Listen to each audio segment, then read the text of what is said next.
Aux clients de grands groupes français, notamment la SNCF. Oui, ça c'est pour la partie vente d'électricité. Donc aujourd'hui, l'électricité des parcs éoliens et des parcs solaires est vendue dans le cadre de contrats avec complément de rémunération. Donc c'est dans le cadre d'appels d'offres creux. C'est une possibilité et déjà avec ces appels d'offres creux, on vend notre électricité quasiment à prix de marché, mais on peut aussi vendre notre électricité en direct à des industriels et on l'a fait l'année dernière en signant un accord avec la SNCF. Mais ça peut être d'autres types de clients. Donc pour l'instant, c'est notre premier contrat. On appelle ça des corporate PPA. C'est de la vente directe d'électricité sur le marché. Et pour le coup, on est à prix de marché, contrairement à ce que disent les opposants.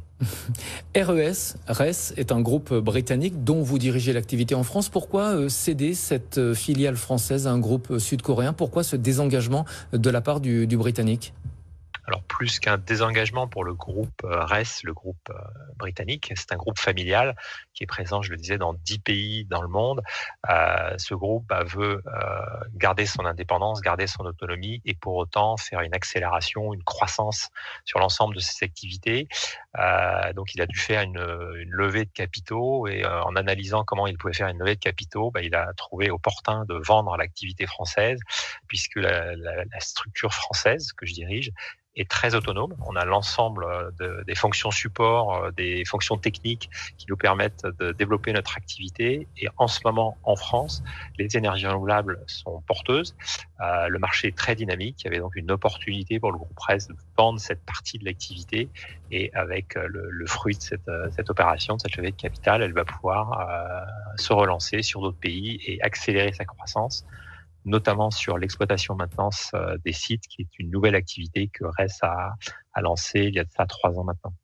Passer d'un propriétaire britannique à un propriétaire sud-coréen, qu'est-ce que ça va changer pour vous? Est-ce que par exemple les panneaux solaires que vous utilisez vont venir exclusivement d'Asie? Alors, deux choses. Donc, ce que ça change pour nous, c'est un changement d'actionnaire. Donc, l'actionnaire, forcément, donne une direction.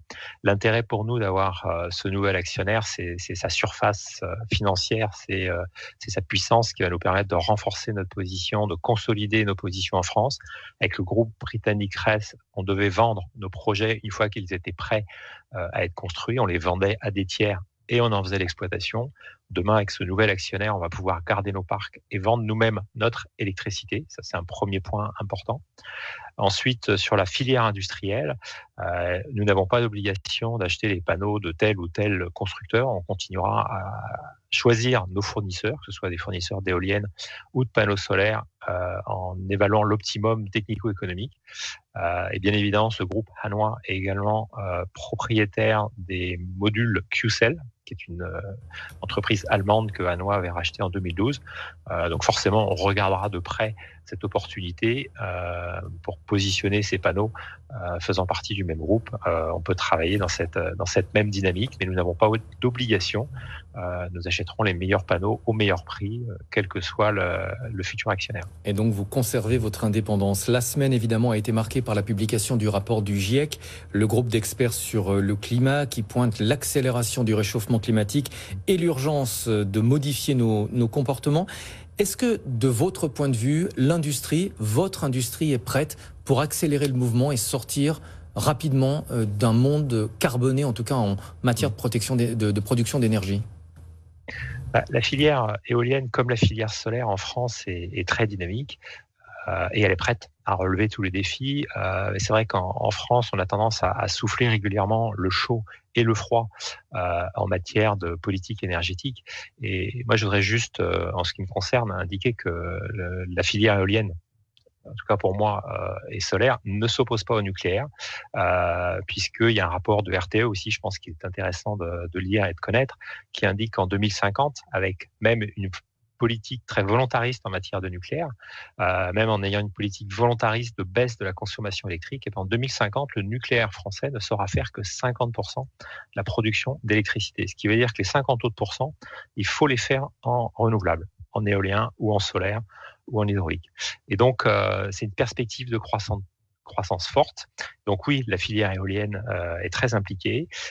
L'éolien en France, c'est déjà 900 entreprises, c'est plus de 22 000 emplois directs Donc on est positionné et on peut se renforcer. Donc oui, on est prêt à relever ce défi. Et une précision à l'instant où on se parle, 76% de l'électricité produite en France est d'origine nucléaire. Le solaire, tôt ce matin, ça n'est que 2%. Et l'éolien, en ce moment, 2% également. Est-ce qu'à votre avis, on a suffisamment de ressources naturelles pour accélérer le mouvement? On sait que les éoliennes, par exemple, ça consomme énormément de métal. Est-ce qu'on a suffisamment de ressources disponibles pour accélérer la production d'éoliennes? Alors, à l'échelle mondiale, oui, certainement. C'est sûr qu'on a besoin de matériaux, quelle que soit la filière retenue. Donc, à échelle 2030-2040, en tout cas pour les 10 prochaines années, on n'a pas de problématique de fourniture. La seule problématique que l'on a, elle est court terme. Et elle n'est pas spécifique à la filière de l'énergie. Aujourd'hui, dans toutes les filières, on a des problèmes de temps de transport, on a des problèmes d'alimentation du fait de la crise sanitaire. Donc oui, il y a quelques retards dans les livraisons des équipements, il y a quelques augmentations de prix sur les prix de ces équipements, mais c'est conjoncturel. Donc il ne faut pas se préoccuper de cette problématique qui est une problématique du moment. La hausse du prix des matières premières va forcément renchérir le prix des équipements, que ce soit les éoliennes, les panneaux solaires. Est-ce que ça veut dire que la rentabilité dans la production d'énergie renouvelable risque de diminuer ? Alors la rentabilité, elle diminue d'appel d'offres en appel d'offres, puisque nos mécanismes de rémunération, ce sont des tarifs que l'on vient chercher dans le cadre d'appels d'offres. On appelle ça des compléments de rémunération. Nous vendons notre électricité sur le marché, et il y a un complément de rémunération pour avoir une rentabilité stable sur 20 ans. Mais sachez que sur 20 ans, nous ne sommes pas subventionnés. Sur 20 ans, en regardant l'évolution des prix de marché d'électricité en France, les parcs éoliens, les parcs solaires redonneront de l'argent au système, au dispositif électrique. Donc ça, c'est un premier point. L'énergie renouvelable, l'éolien, le solaire n'est plus subventionné. Pour autant, on a un mécanisme de complément de rémunération qui permet de stabiliser et d'avoir de la visibilité pour financer nos projets. Alors, comme c'est un système d'appel d'offres, il y a une compétition, et donc la compétition entraîne une baisse des prix et donc entraîne une baisse de rentabilité. Alors, comme en ce moment, on a cette hausse des matériaux, donc oui, il y a un petit pincement, encore une fois, conjoncturel, et probable que pour les prochains appels d'offres, il y aura une petite hausse sur le prix de l'électricité de ces appels d'offres pour essayer de tenir un peu une rentabilité minimum. Mais c'est le jeu de la compétition, et dans la filière, on n'est pas du tout opposé à ces mécanismes.